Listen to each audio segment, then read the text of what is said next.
नमस्कार, आप देख रहे हैं 4 PM और मैं हूं अभिषेक मिश्रा। बिहार के मुख्यमंत्री नीतीश कुमार 3C की बात करते हैं। क्राइम, करप्शन और कम्युनलिज्म से कोई समझौता नहीं करेंगे।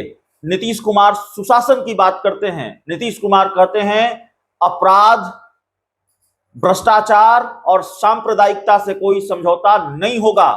लेकिन स्थिति यह है मौजूदा वक्त में कि नीतीश कुमार ने इन तीनों चीजों से समझौता कर लिया है। इसके आरोप विरोधी पार्टियां, विरोधी दलों के नेता नीतीश कुमार पर लगा रहे हैं और ताजा मामला क्राइम को लेकर ही है, ताजा मामला अपराध को लेकर ही है। और नीतीश कुमार को लेकर यह सवाल उठ रहा है कि आखिरकार नीतीश कुमार बाहुबलियों पर इतना प्रेम क्यों लुटा रहे हैं। नीतीश कुमार बाहुबलियों पर प्रेम लुटा रहे हैं और नीतीश कुमार बाहुबलियों पर मेहरबान हैं। इस तरह के आरोप नीतीश कुमार पर लग रहे हैं। पहले एक बाहुबली पैरोल पर लगातार बाहर आते रहे और फिर उनकी रिहाई हो जाती है।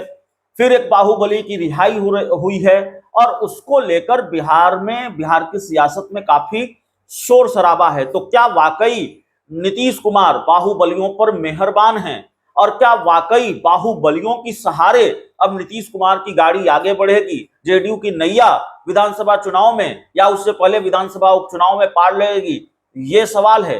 याद रखिए, कोर्ट के फैसले पर हम कोई सवाल नहीं उठा रहे हैं। हम बस बाहुबलियों की रिहाई को लेकर जो सियासी बवाल होता रहा है और विरोधी पार्टियां जिस तरह से नीतीश कुमार को घेरती रही हैं और एक बाहुबली की रिहाई के बाद अब जिस तरीके से नीतीश कुमार घिरे हुए हैं, वो सारी चीजें हम आपको बताने जा रहे हैं। दरअसल बाहुबलियों की हम बात करेंगे, उनकी रिहाई की बात करेंगे और अभी जिस बाहुबली की रिहाई हुई है उसको लेकर बिहार की राजनीति में काफी शोर शराबा है। इसलिए हम आपको ये बताने जा रहे हैं। तो क्या वाकई नीतीश कुमार बाहुबलियों पर मेहरबान हैं? आनंद मोहन, जिनकी छवि एक बाहुबली नेता की रही है और गोपालगंज के तत्कालीन डीएम जी कृष्णैया हत्या मामले में वो जेल में बंद थे। हालांकि उनको पैरोल लगातार मिलती रही, वो जेल से बाहर आते रहे और उसके बाद उनकी अस्थायी तौर पर रिहाई भी हो गई। नीतीश कुमार ने या नीतीश सरकार ने जेल के नियमों में बदलाव किया और जिसका सीधा फायदा आनंद मोहन को मिला। यहां तक कहा जाता है कि आनंद मोहन की रिहाई के लिए ही नीतीश कुमार ने जेल के नियमों में बदलाव किया था, क्योंकि जब एक सभा में नीतीश कुमार एक बार भाषण दे रहे थे तो उनके समर्थकों ने, आनंद मोहन के समर्थकों ने उनकी रिहाई को लेकर नारेबाजी की थी। तब नीतीश कुमार ने खुले मन से कहा था कि लवली आनंद के बारे में इशारा करते हुए, जो आनंद मोहन की पत्नी है और मौजूदा वक्त में नीतीश कुमार की पार्टी जेडीयू से वो शिवहर की सांसद हैं, तो उनकी तरफ इशारा करके नीतीश कुमार ने कहा था कि हम आनंद मोहन की रिहाई चाहते हैं, उनके लिए हम क्या कर रहे हैं उनकी रिहाई के लिए, आप लवली आनंद से पूछ लीजिए। तो खैर, आनंद मोहन की रिहाई हुई और इसका क्रेडिट नीतीश कुमार को गया, या इस रिहाई का ठीकरा नीतीश कुमार के सर फूटा कि नीतीश कुमार ने जेल के नियमों में बदलाव आनंद मोहन के लिए किया था, उनकी रिहाई के लिए किया था। तो खैर, आनंद मोहन की रिहाई हो गई। अब अनंत सिंह की रिहाई हुई है। बाहुबली छवि के नेता और जेडीयू के विधायक थे। नीतीश कुमार से रिश्ते बिगड़े तो निर्दलीय चुनाव लड़ा, जेल से चुनाव लड़कर जीत गए। फिर उनकी सदस्यता चली गई जब वो आरजेडी के विधायक बने बाद में, और उनकी पत्नी नीलम देवी आरजेडी की विधायक बनी। फिर नीलम देवी पाला बदलकर सत्ता पक्ष के खेमे में आ गई। तो ये सारी पृष्ठभूमि सबको मालूम है। अब आनंद मोहन की जेल से रिहाई हुई है। दो मामले हैं कि उनके पैतृक घर जो है लदमा में, वहां से AK-47 राइफल बरामद हुई थी और पटना स्थित उनके सरकारी दफ्तर से AK-47 और बुलेट प्रूफ जैकेट और कुछ गोलियों के खोखे या गोलियां मिली थी। तो ये सारी चीजें हैं। इन दोनों मामलों में आनंद मोहन जेल में बंद थे, उनकी सदस्यता चली गई, लेकिन माफ कीजिएगा, साक्ष्य के अभाव में कोर्ट ने उनको बरी कर दिया। तो ये कोर्ट का फैसला है। आनंद सिंह की रिहाई हुई है, लेकिन इस फैसले को लेकर कई तरह के सवाल उठ रहे हैं।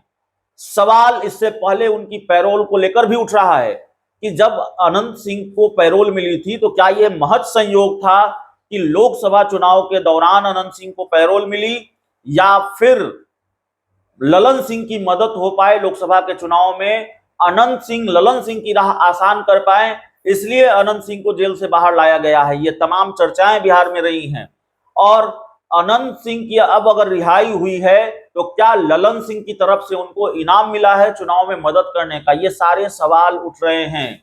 जेडीयू कोटे के मंत्री हैं अशोक चौधरी, उन्होंने कहा कि वो तो हमारे अपने हैं, अनंत सिंह हमारे अपने हैं। इस तरह की बात हो रही है। तो आरजेडी कह रही है, विपक्षी पार्टियां कह रही हैं कि नीतीश कुमार फंसाते भी हैं, नीतीश कुमार बचाते भी हैं। नीतीश कुमार भले ये कहें या जेडीयू के लोग भले ही ये कहें कि नीतीश कुमार न फंसाते हैं न बचाते हैं, लेकिन आरजेडी तो कह रही है कि नीतीश कुमार फंसाते हैं और नीतीश कुमार बचाते हैं। इस तरह के आरोप नीतीश कुमार पर लग रहे हैं। और अनंत सिंह की रिहाई का मामला यकीनन बिहार की राजनीति के लिए एक बड़ा मुद्दा है। तेजस्वी यादव बिहार यात्रा पर निकलने वाले हैं और बिहार यात्रा में बाहुबलियों पर जो नीतीश कुमार की कथित मेहरबानी है, जिसकी चर्चा है या जिसके आरोप नीतीश कुमार पर लग रहे हैं, बिहार में आपराधिक घटनाएं हो रही हैं, ये सारे तेजस्वी के तर्कस में वो तीर हैं जिसका इस्तेमाल विधानसभा चुनाव से पहले तेजस्वी यादव बिल्कुल पुरजोर तरीके से करेंगे। हम आपको कुछ बैकग्राउंड बताते हैं बाहुबलियों के मामले में नीतीश कुमार ने क्या किया है, और उससे आप समझिए या आप तय कीजिए कि नीतीश कुमार बाहुबलियों पर मौजूदा वक्त में मेहरबान हैं या नहीं है। और 2025 के विधानसभा चुनाव के लिए क्या नीतीश कुमार या जेडीयू बाहुबलियों के भरोसे है या नहीं है। देखिए, शहाबुद्दीन अब इस दुनिया में नहीं है, आरजेडी के सांसद हैं, और जब उनकी रिहाई हुई थी तो शहाबुद्दीन सिवान के एक स्वर्ण व्यवसायी के बेटों को तेजाब से नहलाकर मार डालने का केस दर्ज हुआ था। शहाबुद्दीन पर बहुत बहुचर्चित कांड है ये, और इसमें गवाह की भी हत्या का आरोप शहाबुद्दीन पर लगा था। हाईकोर्ट ने शहाबुद्दीन को इन मामलों में जमानत दे दी थी। पीड़ित पक्ष तो जमानत के खिलाफ सुप्रीम कोर्ट गया ही। बिहार सरकार ने भी कोई रहमी शहाबुद्दीन के प्रति नहीं दिखाई। बिहार सरकार भी सुप्रीम कोर्ट तक पहुंच गई और राज्य सरकार ने दलील दी कि शहाबुद्दीन के आपराधिक रिकॉर्ड रहे हैं, इसलिए उनकी जमानत रद्द की जाए। शहाबुद्दीन की जमानत रद्द हो गई और जेल में रहते हुए उन्होंने आखिरी सांस ली। आदित्य सचदेवा हत्याकांड, बिहार में एक बहुचर्चित रोड रेज की घटना हुई थी, आदित्य सचदेवा हत्याकांड। और 7 मई 2016 को गया जिले में एक छात्र आदित्य सचदेवा को रोड रेज में कार में गोली मार दी गई थी। इसका आरोप जेडीयू की तत्कालीन एमएलसी मनोरमा देवी के बेटे रॉकी पर लगा था। आरोप था कि रॉकी ने कार साइड लेने के बाद अगली कार सवार लड़कों से झगड़ा किया और फिर अपनी ब्रेटा पिस्टल से गोली चला दी, जो आदित्य सचदेवा को गोली लगी और उसकी मौत हो गई। जब रॉकी को पटना हाईकोर्ट से जमानत मिली तो सरकार सुप्रीम कोर्ट में गई और उसकी जमानत रद्द कर दी गई। तो रॉकी सचदेवा हत्याकांड, जेडीयू के एमएलसी मनोरमा देवी के बेटे पर हत्या का आरोप था, और जब उसको जमानत मिली तो अपनी ही एमएलसी के बेटे के खिलाफ बिहार सरकार सुप्रीम कोर्ट चली गई। और इसके बाद आपको बताते हैं कि क्या इस तरह के मामले में आनंद मोहन के मामले में सरकार सुप्रीम कोर्ट गई या सरकार सुप्रीम कोर्ट जाएगी, अनंत सिंह के मामले में सरकार सुप्रीम कोर्ट गई या सुप्रीम कोर्ट जाएगी। इस फैसले को, अनंत सिंह को जो रिहाई मिली है उसके लिए सरकार इस फैसले को चुनौती देगी, इसके लिए सरकार ऊपरी अदालत जाएगी। यह भी तमाम तरीके के सवाल उठ रहे हैं। अनंत सिंह की रिहाई पर नीतीश कुमार की चुप्पी भी सवालों के घेरे में है, और अनंत सिंह के बयान जिस तरीके से आ रहे हैं या लोकसभा चुनाव से लेकर अब तक का जो घटनाक्रम रहा है, उससे यह साफ है कि अनंत सिंह की जेडीयू में वापसी हो रही है। ये बात भी तकरीबन तय है। नीतीश कुमार को लेकर अनंत सिंह की तल्खी खत्म हो गई है, और अनंत सिंह को लेकर नीतीश कुमार की तल्खी खत्म हुई है कि नहीं हुई है, अनंत सिंह की चुप्पी है। और नीतीश शहाबुद्दीन के मामले में जिस तरह से नीतीश सरकार ने सुप्रीम कोर्ट में चुनौती दी थी शहाबुद्दीन की रिहाई को, उनकी जमानत को, क्या इस मामले में भी, अनंत सिंह के मामले में भी सरकार चुनौती देगी? इसकी कोई सुबुगाहट दिख नहीं रही है। ऐसा अभी दिख नहीं रहा है कि अनंत सिंह की रिहाई के खिलाफ सरकार सुप्रीम कोर्ट जा रही है। अब इसीलिए चर्चा है कि अनंत सिंह को इनाम मिला है ललन सिंह को चुनाव में मदद करने का। लोकसभा चुनाव में ललन सिंह को जो जीत मिली है और अनंत सिंह की मदद से मिली है कथित तौर पर, उसका इनाम माफ कीजिएगा, अनंत सिंह को मिला है। और सरकार, बिहार सरकार अनंत सिंह के खिलाफ, उनकी रिहाई के खिलाफ शायद ही सुप्रीम कोर्ट जाएगी, ऊपरी अदालत का दरवाजा खटखटाएगी। इसीलिए ये सवाल उठ रहे हैं और बिहार में विपक्ष को इसीलिए मौका मिल गया है कि अनंत सिंह और आनंद मोहन, इस तरह के जो फहरिस्त है बाहुबलियों की, इन पर नीतीश कुमार की क्या मेहरबानी है। और इन बाहुबलियों के सहारे नीतीश कुमार 2025 के विधानसभा चुनाव में, या जो सामने बिहार विधानसभा का उपचुनाव है 4 सीटों पर, उसमें अपनी राह आसान करना चाहते हैं। बाहुबलियों की जरूरत है नीतीश कुमार को।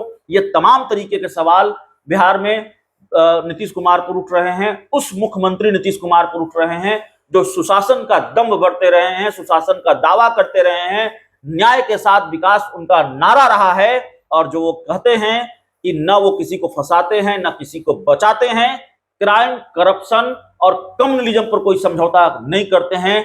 समझौता नीतीश कुमार ने किया है, नहीं किया है, आप तय कर लीजिएगा। हमने अपनी बात या जो तथ्य है, जो जानकारियां हैं, वो आपके सामने रखी हैं। इस पूरी रिपोर्ट में इतना ही। बहुत बहुत धन्यवाद।